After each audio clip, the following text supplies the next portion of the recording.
Yes. Okay, so last week we talked about woody ambers, or possibly amber woods, and people have been working on their formulas, and the one we ended up with was actually called Jam on Toast. So I'll see how it went. Oh, sorry, that's my... that was short for... it has actually gone quite jammy.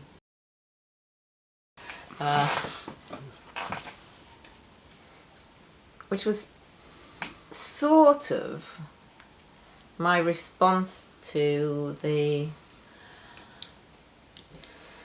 Lynx Sarah McCartney, the one-off only perfume bottle in the universe.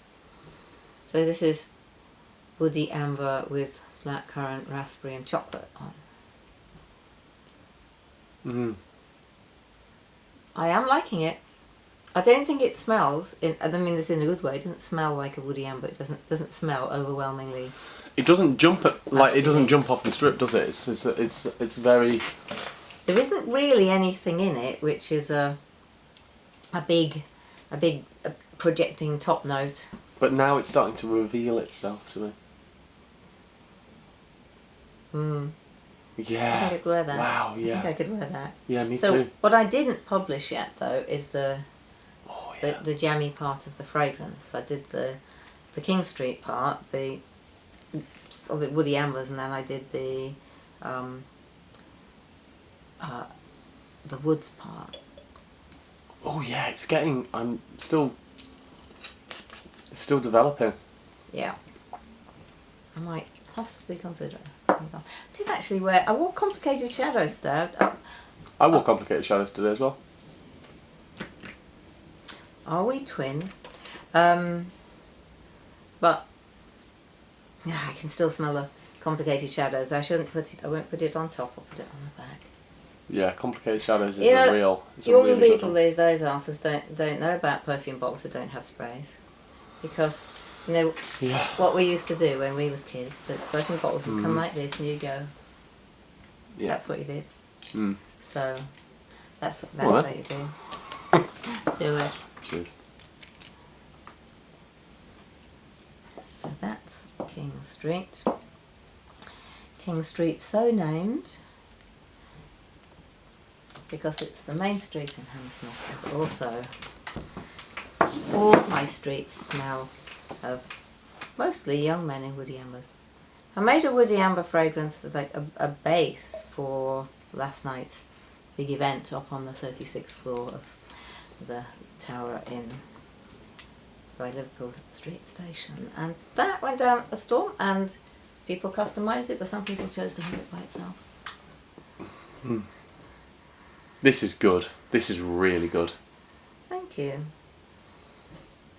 I don't think I'll finally name it Jam on Toast, I might. No. It does still have that weird bread-like feeling to it though. Yeah. But served on a platter, not on a plate. There's a bit of a malty sort of thing to it, but... Yeah. But it's not that, it's a lot more. I think it's, yeah. Chocolate part. I am quite fond of it. I mean, I have been meaning to make this chocolate raspberry blackcurrant fragrance for myself for so many years. Yeah. I think I might have accidentally done it. What percentage would that be? What strength was it? We used some things at 15, some at 5, some at 10. It's going to be around roughly about 10. Yeah, roughly. Probably the amounts we use, probably round about. But the thing is, that's partly relevant. But when you've got things in there like Ambrofix, which strong Ambrox I use, and the Absolute, some of those are really quite intense.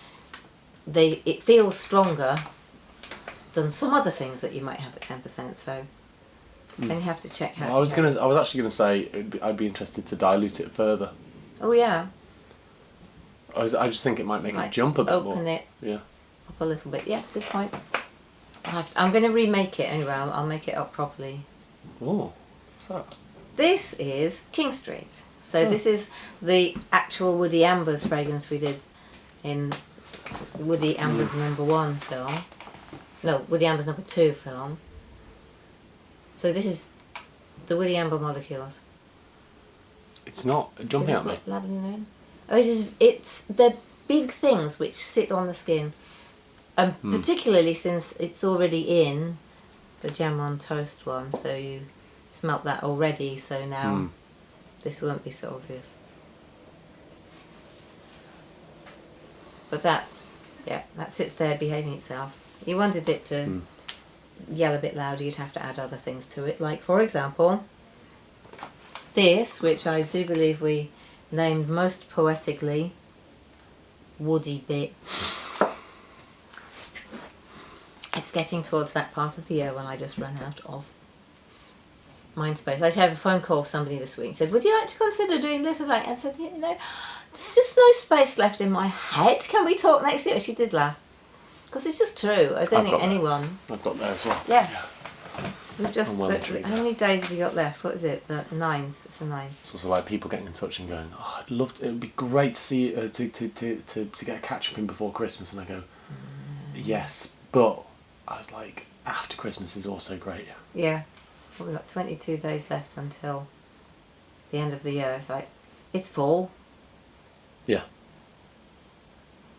So, and this is the woods part with a little bit of lavender mint. It's not the woods part, it's the woody bit.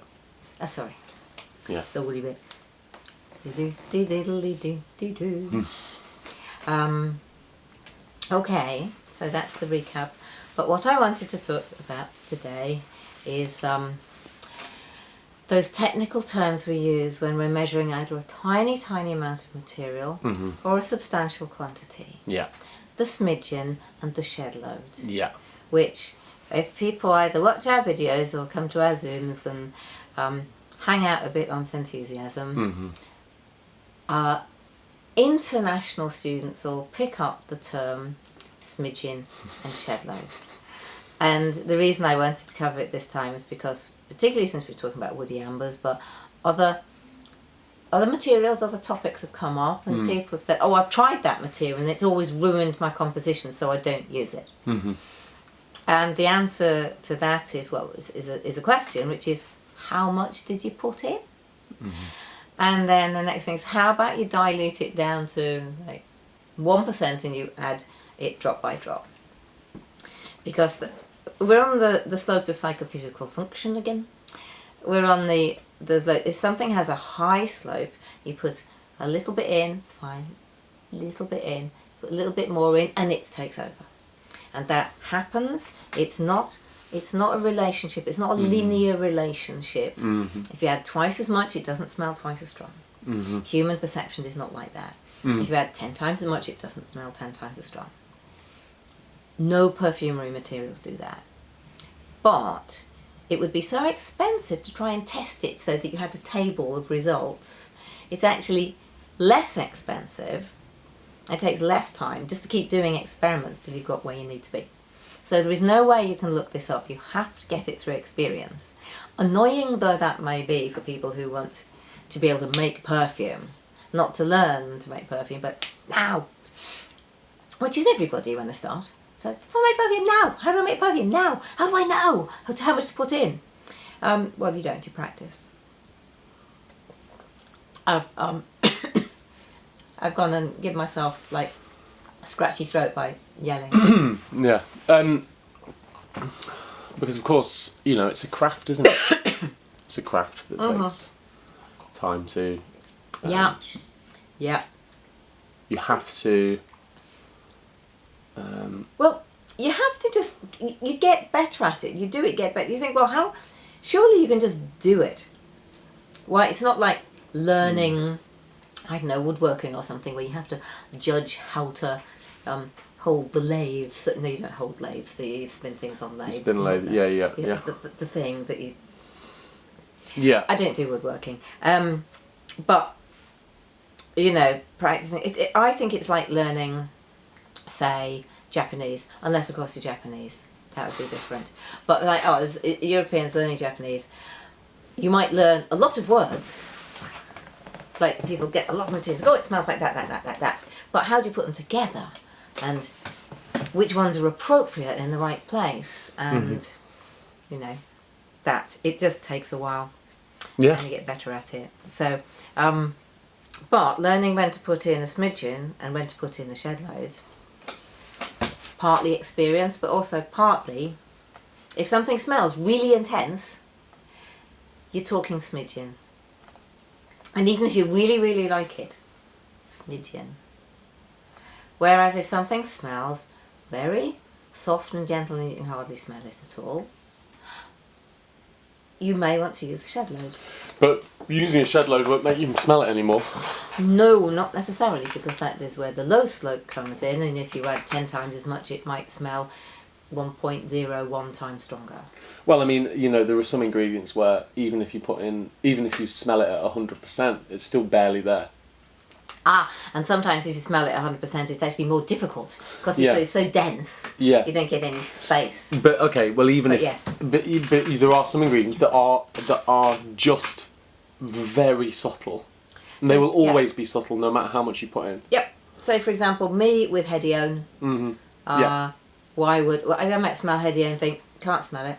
Why would I put it in? Is pointless. However, I know the effect it has. So if I put in a certain amount of Hedione, then it will lift and lighten and open up a fragrance and give it clarity by what it does in the brain is suppressing like the noise. Which is why you put a Shedload in. You put a Shedload in for one of those reasons. The other thing is it also helps things really project, and it can help them last longer. It can help them. It's just it's a lovely. It's sort of. It puts things into focus, Hedione. Not so much sharpens, but I would say focuses. Well, also, let's not forget that the biggest Shedload of all is almost odourless. Well, it is odourless, which is the ethanol. And like you're putting a perfume is shed loads of ethanol. It's shed loads of ethanol. This is true, and that's exactly. That's for a different reason. You can put in a shed load of DPG or whatever it may be. Well, I was thinking more like fractionated coconut oil, but yeah, you could use or isopropyl myristate. That's true. So it's a solvent. So the great thing about ethanol is it dissolves everything, and then it becomes nice and smooth, and everything mixes with each other, and the powders dissolve. But yes, it then will evaporate off. It doesn't just stick to the skin. But the thing is it's something like that is essential, even though it doesn't smell. And I only thought about it because you were talking about Hedione, which doesn't smell much. Mm-hmm. But what it does is really, really important. Just as alcohol doesn't smell, but what it does is really, really important. It's true. It is true. Although it's kind of not considered a perfumery material, and it is possible to wear something like attars. If you have your sandalwood at 100%, you can put that on the skin. You don't always have to have a solvent. No. But if you were to put the Hedione with the sandalwood, it would make the sandalwood smell sort of brighter, and as if you've just carved a little bit of wood off the tree. Hedione sort of... Alcohol's very neutral. Hedione does have an effect on the material. So, but when we had an experiment with Bougainvillea last year, I think it was last summer when Alex was here, we made Bougainvillea, which is the aroma of a bright pink flower growing in a Greek island outside a cave that you go to for an all-night disco. Why haven't I smelt this? I don't know. But what we did, I'll get it out. But it's in a box somewhere over there, I think. What we did was we tried it at 5%, 10% and 20% in ethanol. It smelled great at 5%. It made a really nice, refreshing, quite sweet. Because it's the imagining, if Bougainvillea had an aroma, but it's quite sort of sweet and sticky, so it's Bougainvillea because it's next to the disco. 10% it smelled just really not interesting, and at 20% it smelled amazing. So like you put it on and it would last all night, so you could even when you went skinny dipping and when the sun comes up, you'd still smell of it. So the ethanol does have an effect. This is true. It's kind of, I'm thinking more of what you'd put in the Shedload to the 100% concentrate before you decide how much ethanol to put in. Yeah, but how much ethanol to put in is definitely very significant. Things don't just smell like weaker versions of themselves if you put more ethanol in. No. And some things actually smell sort of stronger because the ethanol helps the more volatile materials to leave faster. Yeah. So. Yeah. Yes. So, smidgens. I tend to call them moons because you'd use a tiny amount that's circulating around your solar system.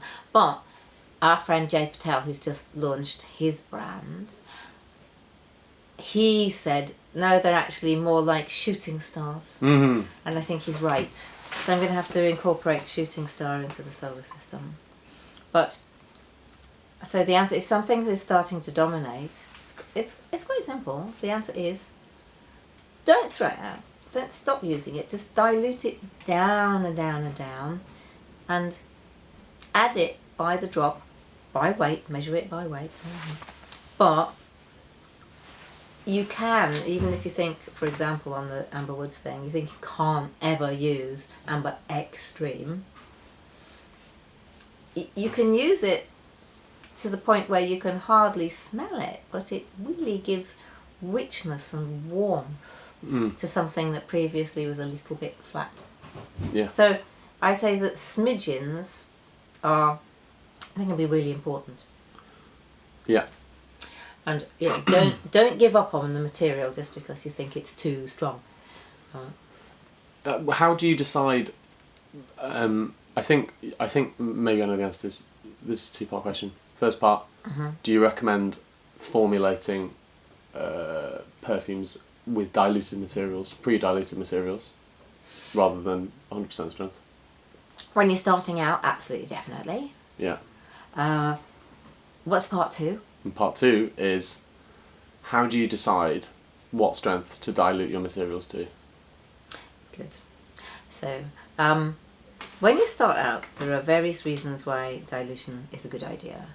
And one is because the ethanol is going to cost a lot less than the materials. I mean, the tradition from aromatherapy is to use 100% strength, things in tiny amounts. In perfumery, the tradition is to dilute in ethanol and then mix up those strengths. There's a standard which is like start at 10% and work from there. You can work up and you can work down, because that makes the maths really easy. If you go to say, oh, I'm going to have everything diluted to 7%, that's going to give you problems later. Or like, I choose 11.3 because that suits me. Maths. Don't make it harder than it has to be. Actually, I think that's my new my new phrase for life. Don't make it harder than it has to be. But if you've got your dilutions, most of which I don't have out because I tidied for the studio day, so we're just full of bottles at the moment. But so I have Karma Wood at 10%. I have Karma Wood at 5%, because if I'm working with stronger materials, I want to put the Karma Wood in at 10, and they're all going to be quite feisty together. If I'm adding Karma Wood into something which I may be working with citruses or flowers, I won't want so much of it, but I don't necessarily want to work in smaller amounts, because if you work in larger amounts you get more accuracy. But if you dip a tiny little point of a strip into a new material and you go, whoa, there was once we did 5 in 5 minutes with Gary, and it was those Badukian materials I shall never forget, and it was just like, we ought to have diluted all of these down to 0.1% before we even took the lid. Obviously you can't do that before you take the lid off, but you know what I mean. Before we started filming, that was just like, what were we thinking? So some things are just so intense that you just know that's got to go down to 0.1. Something like Hedione I tend to keep at 15% or 20%, because I'll do the adding up later for the formula, but I know I need to put a fair amount of Hedione generally in what I'm doing, so I'll just have it, so I don't use up bigger bottles. But yeah, the more you get to know your materials, and it's not just about the aroma, we know this, the more you think, okay, yeah, that smells, I'll put that as a 5, I'll put that as a 10. That one better be a 1. Harry has some really, really, really, really intense materials. He sells them at like 0.01% diluted, because otherwise they will take your head off. Yeah.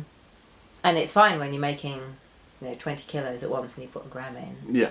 But that's actually all you need to change the nature of the perfume that you're working on. But if you're smelling things which are, with the people that say, oh, I can hardly smell that, think that can go to 20. And essentially it is the clouds. I'll have the cloud chart, because I was talking through this with somebody on Wednesday, which is why we're here on Friday, and she was saying, well, but are they blenders or are they fixatives or are they what are they for? It's like, no, they think of them as materials which won't ruin your blend if you accidentally pour too much in. How can you tell that something is a low slope of psychophysical function material? How can you tell it is what I call a cloud?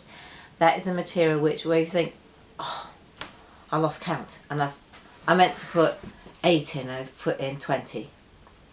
Now, if you did that with cardamom or blackcurrant buds, something like, just put it in the room fragrance Christmas present box, because there's no way you can keep adding things to rescue that. That's just got to go. It's like when you've added too much salt to a dish. Exactly that. Or in my case, too much chili. In yours, there is no such thing. But yeah. You add too much of something, there's just no rescuing. Well, no, if you add too much chili, you can always bring it back with yogurt. Okay, fair. But if it's salt, there is no coming back. There is no going back. And that's something else we should actually talk about. But with the low slope material, it's just like, it's like accidentally adding too much rice. Yeah. Like, okay, there's a bit extra, but that will be fine. Yeah. And that's just like one more thing about the starting from scratch again, because I've been answering a few questions about. I've added this, and this to my formula, and it's gone wrong. How can I rescue it? And I do know people who will then continue to try to see if they can add more things, and they eventually might get to something they like.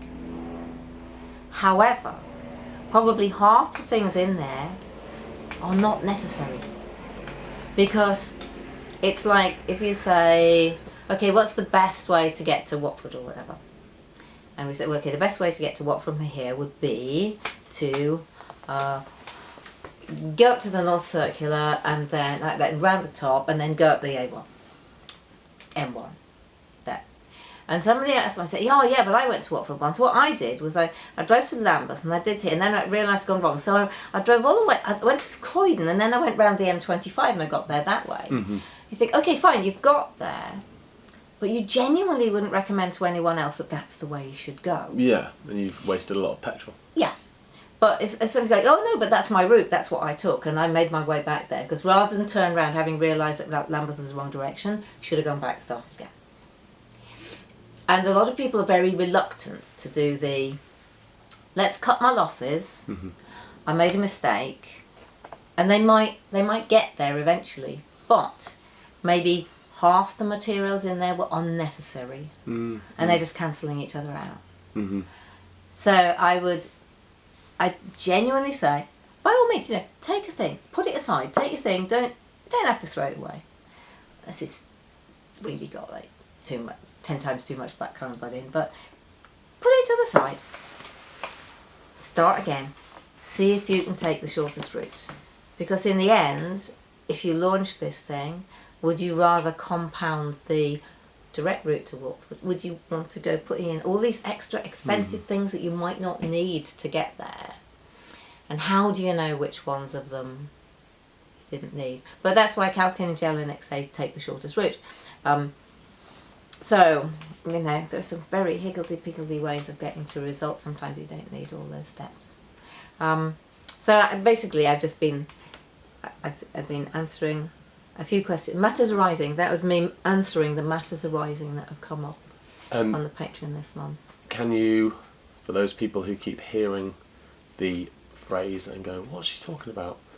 Could you just briefly explain psychophysical function? Yes. Psychophysics, in fact, you know what? I've got a definition I wrote down here. It's probably, it's like, okay, so this is, if you come on the perfume, if you do the 5 days, this is the book you get, and this is what, when I get round to rewriting the entire Scenthusiasm.school, this is going up there. Psychophysical function is... Psychophysics measures a physical characteristic, in our case odour, and the human ability to perceive it. In our case, how strongly it smells. Yeah. Great. That's it. It can, like with light, psychophysics of light is equally complicated. Mm-hmm. In order to get a room twice as bright, you need a heck of a lot of extra lamps. Mm-hmm. I mean, loads extra. You can't just It's not put just in, one other lamp. No, you can't put in twice as many light bulbs. It doesn't work like that. Human eyes adapt. So, the physics part is how much light is being generated. The psychophysical part of it is what does our brain do with that information. Right. So, and here we go. Perfume materials have different psychophysical functions, what's known as their slope. It is difficult and expensive to test, so very few perfume companies do it or mention it. But slope explains why some materials make a huge difference to a blend when they are added and why others don't. So, that's it. But once you understand that it's a thing, that it exists, it changes the way that you blend your perfumes for the better. It's just a whole extra level of understanding which makes things clear.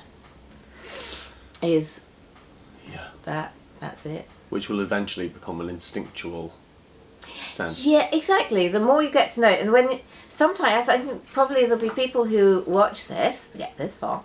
Oh, like, subscribe, comment, please. Thing, click the bell, thing, whatever you're supposed to do. That helps. Thank you. Click the bell. Yeah.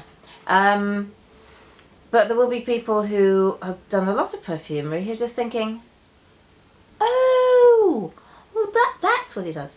I mean, you don't have to use a Shedload of things with low slope. You can use a tiny amount of Hedione and that will make a difference. You can use a tiny amount of Isoe Super and that will make a difference. Tiny amount of musk. But they have extra dimensions. They go into, they change your blend in time, which is the fourth dimension. It make them last longer. It 3-dimensionally it changes how far they project, and the sillage, how it wafts behind you. One day we should do a pronouncing the French names of silage. I think the silage. Yeah, no, it has 2 L's. Sillage. The sillage. It's like the wake of behind a boat. So, or behind anything that goes through. Yeah.